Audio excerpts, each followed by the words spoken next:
पूर्वी जर पाहिलं तर पूर्वी कृष्णाच्या काळात किंवा आपल्या आजोबांच्या काळात पूर्वीच्या काळामध्ये जनावरं शेळ्या या रानुमाल चरायला जायच्या, आणखीन वेगवेगळ्या प्रकारच्या वनस्पती खाऊन यायच्या.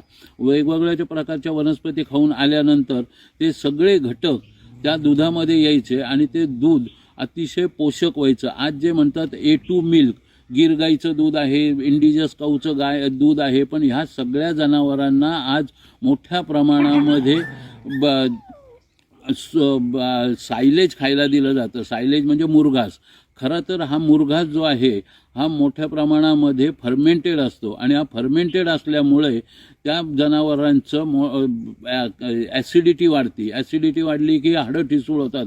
हाडं ठिसूळ होऊन पुन्हा त्यांचे शरीराची तापमान वाढतं, म्हणजे हीट तयार होते आणि त्यांना म्हणावे अशा प्रमाणामध्ये आपल्याला त्यांच्याकडनं उत्पादकता मिळत नाही. लागण्याचे प्रमाण जे आहे ते गाभण राहायचे प्रमाण जे आहे ते